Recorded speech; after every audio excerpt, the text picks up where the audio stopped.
টি-20 ক্রিকেটে এই মুহূর্তে hot cake Saif Hasan. Asia কাপে যে ইনিংসগুলো তিনি খেলেছেন বড় বড় দলের বিপক্ষে, ইন্ডিয়া কিংবা পাকিস্তান কিংবা শ্রীলঙ্কা কিংবা আফগানিস্তানের বিপক্ষে, এবং সেই ধারাবাহিকতা তিনি ধরে রেখেছেন আফগানিস্তানের বিপক্ষে সিরিজে এবং ওয়েস্ট ইন্ডিজের বিপক্ষে ঘরের মাটিতেও তিনি দারুণ ইনিংস খেলেছেন।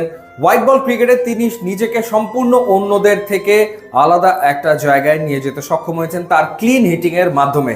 বড় বড় ছক্কা মারতে পারেন এবং একই সাথে পাওয়ার হিটিং তিনি করতে পারেন। সুতরাং যে কোনো দল টি-20 ফরম্যাটে তাকে পেতে চাইবে, সেই কারণেই আগ্রহটা তৈরি হয়েছিল যে নেক্সট বিপিএল এ কোন দলে দেখা যাবে সাইফ হাসানকে। তিনি কি রংপুর রাইডার্সে থাকবেন নাকি তিনি দল পরিবর্তন করবেন?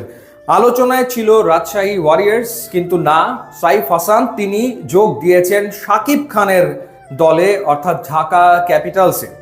ঢাকা ক্যাপিটালসের যে অফিসিয়াল ফেসবুক পেজ, সেই পেজের মাধ্যমে জানানো হয়েছে যে এই সিজনে খেলবেন সাইফ হাসান ঢাকা ক্যাপিটালসের হয়ে। অবশ্য এই ক্ষেত্রে ইন্টারেস্টিং যে রংপুর রাইডার্স তাকে কিন্তু ব্যাপক সুযোগ দিয়েছে, মানে রংপুর রাইডার্সের কারণেই মূলত তার ফিরে আসা। গত সিজনে বা গ্লোবাল সুপার লিগে সাইফ হাসান খেলেছেন রংপুর রাইডার্সের হয়ে, এবং বিপিএল এ রংপুরের হয়ে খেলে বা গ্লোবাল সুপার লিগে রংপুরের হয়ে খেলেই তিনি কিন্তু সিলেক্টার্সদের দৃষ্টি আকর্ষণ করেছেন। তারপরেই কিন্তু তাকে আসলে ন্যাশনাল টিমে কল আপ করা হয়, তাকে ডাকা হয় এবং তারপরে তিনি ন্যাশনাল টিমে দুর্দান্ত পারফর্ম করেন। তো এই কারণে অনেকে মনে করছিল যে না, রংপুরের ঘরে থেকে যাবেন সাইফ হাসান, কিন্তু দেখা গেল যে তিনি তার সিদ্ধান্তে পরিবর্তন এনেছেন এবং ঢাকা ক্যাপিটালসে তিনি যোগ দিয়েছেন। এবং ঢাকা ক্যাপিটালসে যোগ দেওয়ার কারণ হতে পারে গত সিজনে তানজিদ হাসান তামিম ঢাকায় খেলেছিলেন, কিন্তু এবার তার ঢাকায় নাও থাকা হতে পারে। তার সাথে এই মুহূর্তে যোগাযোগের রয়েছে বেশ কয়েকটা দলের ভেতরে এগিয়ে রয়েছে রাজশাহী ওয়ারিয়র্স। সেই ক্ষেত্রে তানজিদ হাসান তামিম যদি চলে যায় অন্য দলে, সেই শূন্যস্থান পূরণ করার জন্য একজন ড্যাশিং টপ অর্ডার ব্যাটারের প্রয়োজন তো পড়তোই ঢাকা ক্যাপিটালসের।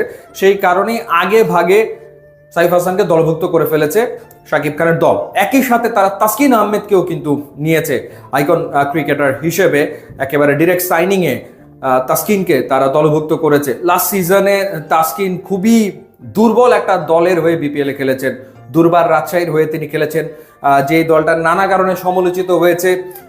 দলের কোনো কিছুই ঠিক ছিল না।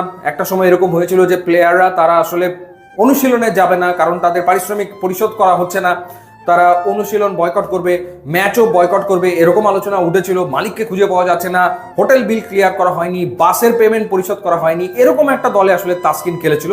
তাসকিন আসলে এরকম ফ্র্যাঞ্চাইজি ডিজার্ভ করে না, সে একটা ভালো ফ্র্যাঞ্চাইজি ডিজার্ভ করে, বেটার ফ্র্যাঞ্চাইজি ডিজার্ভ করে, এবং এবার তাসকিন খেলবে ঢাকা ক্যাপিটালসের হয়ে। এই যে রিক্রুটমেন্ট, সেটার পেছনে একটা কারণ হচ্ছে যে গতবার ঢাকা ক্যাপিটালসের হয়ে খেলেছিল মুস্তাফিজুর রহমান, কিন্তু এই সিজনে আবার মুস্তাফিজ দল চেঞ্জ করতে পারে সেই গুঞ্জন ক্রিকেট পাড়ায় রয়েছে, এবং তানজিদ হাসান তামিমের মতো তারও সম্ভাব্য গন্তব্য হতে পারে রাজশাহী ওয়ারিয়র্স, আলোচনা চলমান রয়েছে। তো সেই কারণে ঢাকা ক্যাপিটালস আগে ভাগে একজন প্রিমিয়াম ফাস্ট বোলারকে দলভুক্ত করে ফেলেছে। সো বোঝাই যাচ্ছে যে শাকিব খানের দল একটা শক্তিশালী স্কোয়াড গঠন করার পথেই রয়েছে। তারা বেশ কিছু ভালো ক্রিকেটার রিক্রুট করবে এবং ওভারসিজ ক্রিকেটারদেরকে নিয়ে আসবে। সো দুজনকে তো তারা পেয়েই গেল, এবং দুজনই আসলে genuine match winner. Saif Hasan নিঃসন্দেহে ম্যাচ উইনার, তাসকিন আহমেদ তিনিও আসলে ম্যাচ উইনার।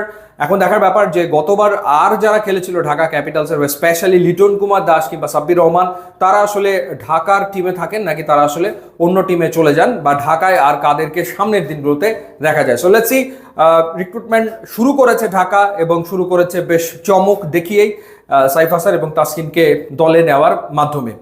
ইউটিউব এবং ইনস্টাগ্রাম লিঙ্ক দেওয়া আছে, আপনারা যোগ দিলে খুবই খুশি হবো। And thanks for watching.